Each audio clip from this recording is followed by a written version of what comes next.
much, and I haven't even focused on Hillary Clinton yet. And I can tell you the one person that Hillary Clinton doesn't want to run against is me, and I have that on good knowledge. 750, Big 550, KTRS. Today is Super Tuesday, and if Donald Trump could get any hotter, he did over the weekend with the myriad of comments and denials and everything else. Alex Stone is following the caravan. Good morning, Alex Stone. Hey, McGraw, good morning. We're in Palm Beach, Florida this morning. This is where Trump is going to end Super Tuesday tonight, and in somewhat of a surprise, he's not doing what campaigns typically do and hold an evening rally or a party to drum up support and to celebrate a win that, by all accounts, looking at the polls, he will likely win. Instead, he's going to hold a news conference tonight at his private club here, Mar-a-Lago, when his campaign says he wants to talk to the media. So we have to see what he wants to talk about. There is some expectation that this is his way, that they plan on coming out and looking presidential and claiming that he has won the nomination after tonight, something that his opponents would say, wait a second, you have not won the nomination yet.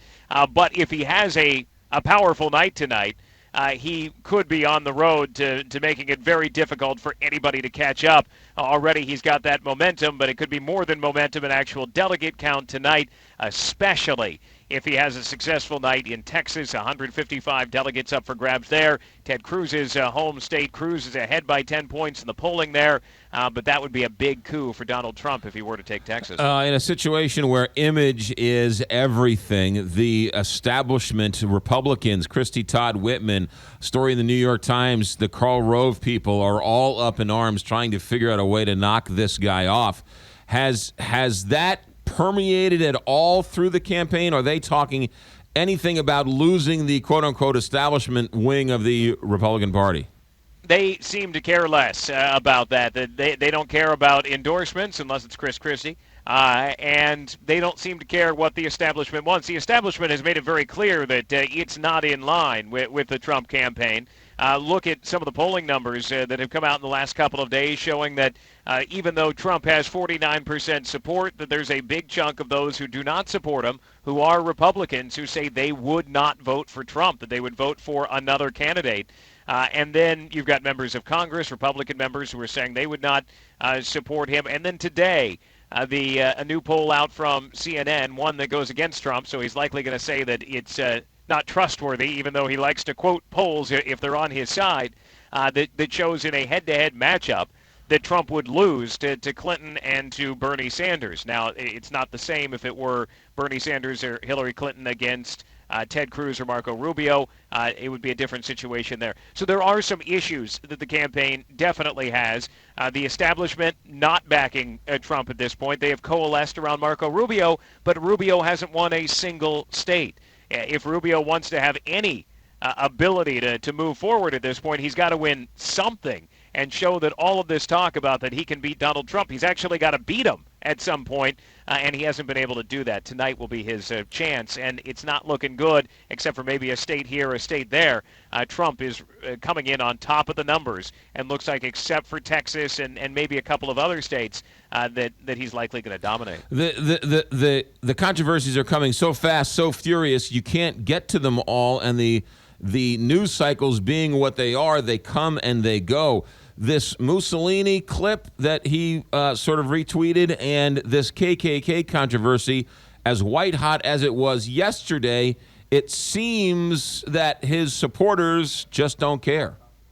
They don't care at all. And that's where political observers are just in awe that no matter what comes up, they are dedicated to their guy. And it doesn't seem, and we don't have any new polling that was actually taken since the David Duke KKK situation came up, but it doesn't seem like that's going to have any impact either. To another candidate, that could be the end of that potential candidacy. But in the case of Donald Trump, no, he definitely has that Teflon. It seems that nothing will, at this point, bring those supporters of his to go in a different direction. And that's where the Republican Party is in awe watching this. On the establishment side, they can't believe what's going on in the sense that nothing seems to take down Trump. Alex Stone, there's now Marco Rubio and Ted Cruz are floating this story about a secret off-the-record conversation with the New York Times editorial board. Has that sort of percolated up? That seems to be sort of hitting the rumor mill on the internet. Anybody making any noise about that?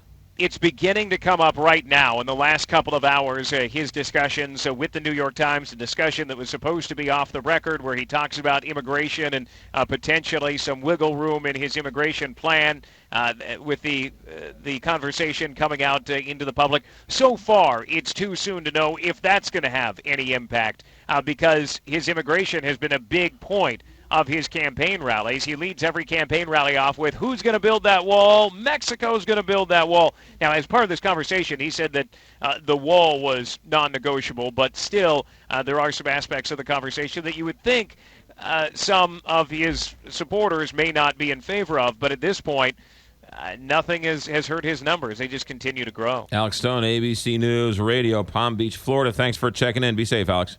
You got it. Thanks, McGraw. 7:56 here, Big 550 KTRS, and you might want to ask the question.